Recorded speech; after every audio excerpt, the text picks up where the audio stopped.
Les rapides de la Chine, un secteur prisé par de nombreux navigateurs et amateurs de sport nautique. Mais ce qu'ils ne savent peut-être pas, c'est que s'ils tombent en panne ou partent à la dérive, les pompiers de Montréal ont l'ordre de ne pas aller les sauver s'ils dépassent un certain point. En théorie, on ne pourrait pas aller secourir quelqu'un qui est juste ici, de l'autre côté, à quelques mètres. Depuis le décès du pompier Pierre Lacroix, Benoît Martel veut dénoncer le problème de ce que le Service de sécurité incendie de Montréal, le CIM, appelle la zone d'exclusion.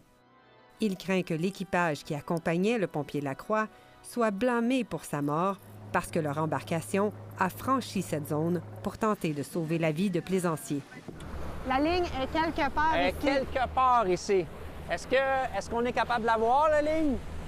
Ben non. La zone d'exclusion, selon ce que nous avons découvert en retrouvant un rapport d'enquête interne du CIM, couvre le secteur le plus dangereux des rapides de la Chine.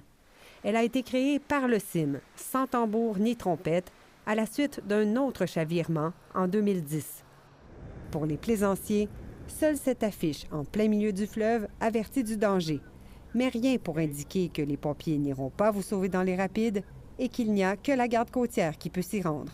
Les bateaux de la garde côtière, ils sont où? Aucune idée. On ne sait pas. Parce qu'on peut prendre pour acquis que parfois ils sont là, des fois ils ne sont pas. Ils se demandent surtout pourquoi l'administration Plante encourage les citoyens à profiter du fleuve dans les circonstances. C'est soit on améliore le service à la population de ce côté-là, ou bien il y a des gens qui doivent être avisés de dire « n'allez pas là », parce qu'il n'y a pas personne qui va aller vous chercher. Selon nos informations, la CNESST, qui doit présenter jeudi les conclusions de son enquête sur le chavirement d'octobre dernier, recommandera de maintenir en place la zone d'exclusion dans les rapides de la Chine. Ici Julie Dufresne, Radio-Canada, Montréal.